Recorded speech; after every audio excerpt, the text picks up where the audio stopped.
Mahigit 200 milyong pisong halaga ng hinihinalang shabu ang nasabat sa isang bahay sa Dasmariñas, Cavite. Yung bahay ay lungga umano ng isang naarestong ikangay big-time drug dealer na miyembro ng sindikato sa ibang bansa. Tinutukan po yan ni Marisol Abduraman.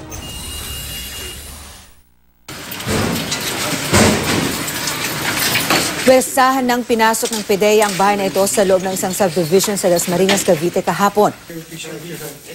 Sa iba't ibang parte ng bahay, nakita ang mga nakasupot na shabu na ayon sa PDEA ay nasa 36 na kilo at nagkakahalaga ng halos 245 million pesos. Natunto ng warehouse, safe house at bahay ng grupo matapos maaresto sa Quezon City kahapon ang nangungupahan dito na si Alexandra Wating Lee, isang Chinese national, at Patrick Ganki na isa umanong Filipino-Chinese. 3 taon daw na pinaghahanap ang grupo ni Wating Lee na isa raw big-time drug dealer. Siya raw ang nagsusupply sa mga Chinese national na napatay naman sa isang operasyon sa Tanza. Hindi raw basta-basta ang grupo na kabilang umano sa Golden Triangle Drug Syndicate na isa sa mga malaking supplier ng droga, hindi lamang dito sa Asia, kundi maging sa Europa at Amerika. Nakikipag-compete sila sa mga Mexican drug lords doon. Ayon sa PDEA, hindi malayong source ng pondo ngayong eleksyon ang mga droga na kanilang ibinebenta. And drug money is being circulated. Every time there will be some campaign and elections, politicians will start using drug money to buy votes.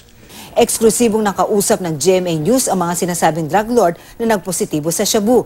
Hindi raw sila mga supplier ng droga, pero umaming gumagamit sila. Is it true that you are affiliated in a big drug syndicate that operates in the country? No. I deny it. No.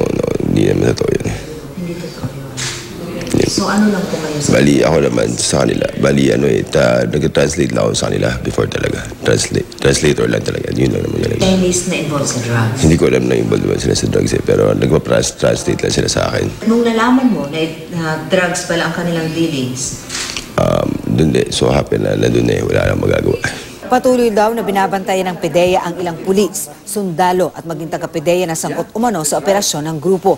Hindi na muna sila pinangalanan ng PDEA, pero ilan daw sa mga ito, mga senior officer. Marisol Abduraman, Nakatuto, 24 Oras.